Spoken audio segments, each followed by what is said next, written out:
राम राम जी। आत्म मंथन में आपका स्वागत है। अब मैं आपको कन्या राशि का 2020 का वर्षफल बता देती हूँ कि कैसे रहेगा, उसके अकॉर्डिंग टैरो कार्ड रीडिंग। जनवरी मंथ में हम जो देख रहे हैं वो कुछ इस तरह से फील होगा आपको जैसे कोई भूचाल आ गया है। तो जो भूचाल आ गया है वो कभी कभी ऐसा भी होता है कि कुछ आपकी लाइफ में नेगेटिविटी होती है, नेगेटिव एस्पेक्ट्स होते हैं, वो सब क्लियर डाउन करने के लिए भगवान जी एक चक्र चलाते हैं। ये कार्ड इसीलिए आया है। तो इस चीज़ के अंदर पिता तुल्य लोगों को कष्ट होना या आपके मान सम्मान को चोट पहुंचने की भी चांसेस बनते हैं। तो आप एक काम करें कि आप अपना जो सर पे आप पहनते हैं कैप, इस टाइम तो सब लोग कैप ही पहन रहे हैं, तो आप अपनी कैप लेके वो आप भगवान जी के आगे रख देना और उन्हें बोलना कि आप हमारे जो लाज है आप ही रखें। ठीक है, वो आप वहाँ रख देना। तो उसको रखने से आपका ये उपाय जनवरी मंथ का जो है पूर्ण हो जाएगा। बाकी डिसहार्टन होने की ज़रूरत नहीं है, ये कुदरत का नियम है, कुछ जाता है तो कुछ आता है, तो ये चलता ही रहेगा चक्र। अब हम फेब्रुअरी के बारे में बात कर लेते हैं। अब फेब्रुअरी मंथ के अंदर आपको कुछ जो काम करना पड़ेगा उसमें शायद आपको किसी की सपोर्ट मिलना मुश्किल हो, तो आपको अकेले ही वो काम करना पड़ेगा और वो काफ़ी भाग दौड़ वाला या ज़्यादा श्रम वाला काम रहेगा। मतलब ये नहीं है कि आपको कई बार ये हो सकता है कि आपको उस चीज़ के लिए बहस करनी पड़े, आपको उस चीज़ के लिए लड़ना पड़े, आप उसको चीज़ के लिए झगड़ना पड़े। इस तरह से भी कुछ ना कुछ करने के बाद आपको कुछ प्राप्ति के योग बनते हैं। ठीक है, जो आपको अब इसके अंदर भी आप सेम यही उपाय करें जो आपने जनवरी में किया था कि आप अपना जो है कैप अपनी भगवान जी के आगे रख दें और एक केसर का तिलक अपने इस फिंगर के साथ, रिंग फिंगर के साथ अपने माथे पे ज़रूर लगाएं। ठीक है, आप ये उपाय कर लेंगे तो फेब्रुअरी का मंथ भी आपका ठीक निकल जाएगा। अब हम मार्च के बारे में बात कर लेते हैं। तो मार्च के मंथ के अंदर आपके लिए कुछ नया आने वाला है, यानी कि कोई नई चीज़ आने वाली है, तो जिसको आप फेस करोगे या आपको देखोगे। मतलब मेरे को तो अच्छा लग रहा है आपका ये कार्ड, ऐसी कोई बात नहीं है, तो कोई वो नेगेटिव एस्पेक्ट नहीं है, वो अच्छा ही है। कोई नई विंड आएगी, नई चीज़ आएगी, तो नया चीज़ आपके लिए लेकर आ रही है। तो आप सिर्फ प्लांट्स को पानी भी दोगे, लेकिन थोड़ा हार्ड वर्क ज़्यादा करना पड़ेगा। आप प्लांट्स को पानी देने वाला उपाय भी करते रहोगे तो वो भी इस चीज़ के लिए बहुत बेटर रहेगा। और एक आप 8 बादाम लेकर वो आप अपने इष्ट को या आप शंकर भगवान को चढ़ा देना, तो वो भी आपके लिए बहुत बढ़िया हो जाएगा। वो आप सैटरडे को कर सकते हो, सैटरडे वाले दिन जो मार्च के मंथ में। फिर हम अप्रैल की बात कर लेते हैं। अब अप्रैल में आप अपने पास का जो मनी है, जो आपके पास इन्वेस्टमेंट है या पैसा है, उसे आप कुछ इस तरह से यूज़ करने की कोशिश करोगे कि आपको घाटा भी पड़ सकता है उस चीज़ के अंदर। तो बड़ा सोच विचार करके, समझदारी लगाकर आप उस विचार करके कि कहाँ मुझे इन्वेस्ट करना चाहिए, कहाँ नहीं करना चाहिए, वो अच्छे से सोच के, ईश्वर को समझ के और किसी जो उस काम के लिए अच्छा सलाहकार हो उससे ही सलाह लेकर वो काम करें। अब हम मई मंथ की बात करते हैं। मई मंथ में आके आपको लगेगा कि आप जिस इशू के लिए दिल थोड़ा दुखी या परेशान रह सकता है, इमोशनली आप वीक रह सकते हैं, आप जिस चीज़ के लिए बहुत ज़्यादा कोशिश करते चले जा रहे हैं कि किसी चीज़ को आप मेंड कर रहे हैं या ज़बरदस्ती उस चीज़ को बनाते चले जा रहे हैं, लेकिन उस चीज़ में कोई रिस्पॉन्स नहीं निकल के आ रही, तो आप ये देखेंगे कि ये कार्ड आपको ये बता रहा है कि इसमें सच में कुछ नहीं रखा हुआ। आप अननेसेसरली अपना इस प्रोजेक्ट पे या इस बात के अंदर अपना समय व्यर्थ ना करें और उसे छोड़ दें। उसके बाद जून के अंदर आपका जो है किसी से आर्ग्यूमेंट्स होना, बहसबाजी होना या बात होना वो बन सकता है। तो आप एक काम करें कि जब भी आपको ऐसा लगे कि आप नॉर्मल डिस्कशन कर रहे थे और वो हीटेड आर्ग्यूमेंट्स में चेंज होता चला जा रहा है, तो आप उस टॉपिक को वहीं क्विट करें और निकल लें। ये आपको सलाह मैंने अपनी तरफ से दी है। और आप हर वेडनेसडे को 5 दूर्बा लेकर आप गणेश जी को चढ़ा दें। जब आप 5 दूर्बा लेके गणेश जी को चढ़ा देंगे तो आपके लिए ये समय अच्छा फल देने लग जाएगा। ठीक है, ये काम आप जून में कर लें। उसके बाद हम जुलाई की बात करते हैं। तो जुलाई के अंदर आप जब आपने जून के अंदर इतने अच्छे से सब चीज़ टैकल कर लिया, तो डेफिनेटली आपकी नेगेटिविटी या आपके अगेंस्ट जो लोग खड़े हुए हैं, आप उनको बिल्कुल अपने से दूर भगा सकेंगे। यानी कि उनको जवाब देने के काबिल आपके अंदर स्ट्रेंथ होगी और आप सोच समझ के सारे काम कर पाएंगे।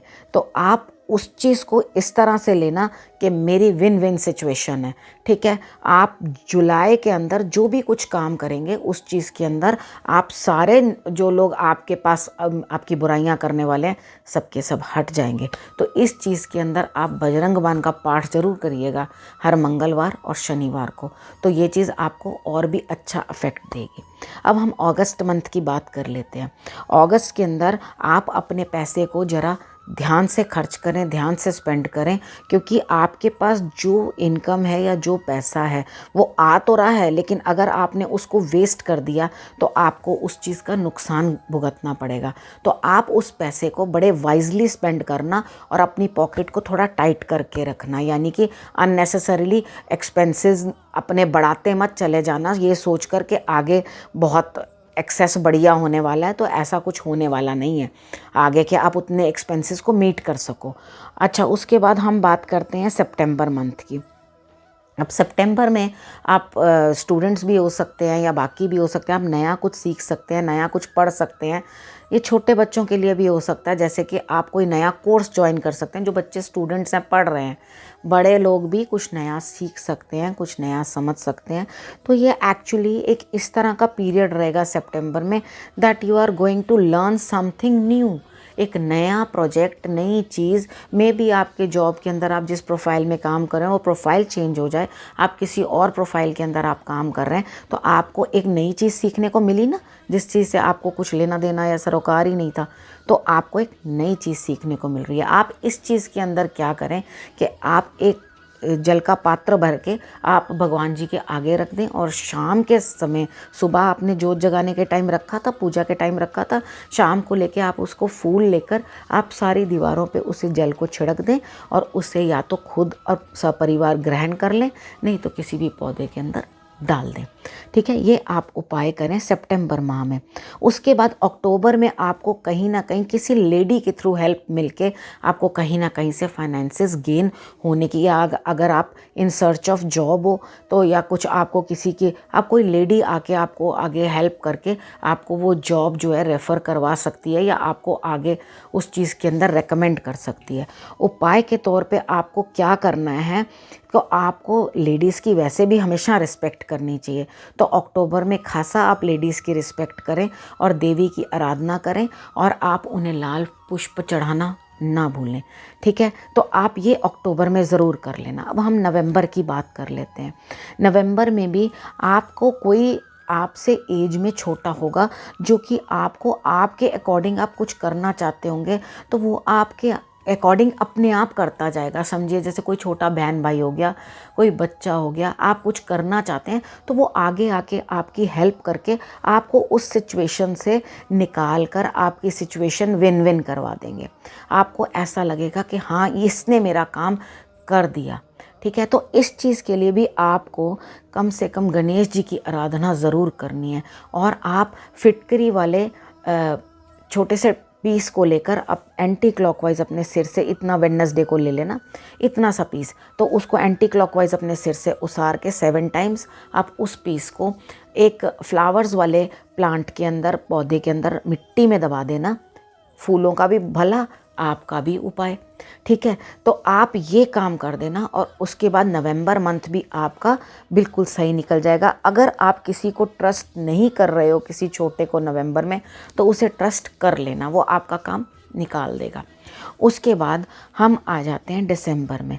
दिसंबर में आप थोड़ा इस तरह से हो जाएंगे कि पता नहीं मैं किसी को पैसा दे दूंगा तो मेरा नुकसान ना हो जाए, यानी कि आप दिसंबर में महाकंजूस होने वाले हो, और बिल्कुल भी अपने पैसे को निकालने या किसी के लिए खर्च करने के लिए तैयार नहीं होगे। ये आपका साल भर के एक्सपीरियंस के बाद आपको ये एक दिमाग के अंदर ट्यून मैसेज आ जाएगा कि मुझे अपना पैसा कहीं खर्च ही नहीं करना, ठीक है। तो अच्छा है, कोई बात नहीं, अच्छी सेविंग्स में लगा दो। अगर आप खर्च जहाँ ज़रूरत है वहाँ ज़रूर स्पेंड कर लो, लेकिन बाकी का जो है धन अपना, उसको आप संभाल के रखो, और किसी न किसी अच्छी सिचुएशन में या अच्छी जगह पे आप इन्वेस्ट कर दो, ठीक है। इस चीज़ के लिए आप 4 कॉइन्स ले लेना, वो 10 के भी हो सकते हैं और तांबे के सिक्के भी हो सकते हैं। वो छेद वाला पैसा नहीं हो, साबुत पैसा हो, ठीक है। तो वो आप ले करके आप मंदिर में रख देना भगवान जी के आगे, और एंड ऑफ द डे जब आप आप रखोगे ये मंथ स्टार्ट होने पे दिसंबर में, तो आप 1-2 दिन वहाँ पड़े रहने दें भगवान जी के पास, और उसके बाद अपने मंदिर में से उसे उठाकर आप पीले रंग के कपड़े के अंदर डालकर आप अपने पॉकेट के अंदर या अपने पर्स के अंदर उसको रख सकते हैं। ठीक है, इसी के साथ मैं ये विषय पर कन्या राशि वालों के लिए जो बताया है, मैं ये समाप्त करती हूँ टॉपिक, और आपके लिए नव वर्ष की शुभकामनाएं मेरी तरफ से बहुत बहुत। आपका नव वर्ष बहुत खुश में रहे, अच्छा रहे, आप सुखी रहें।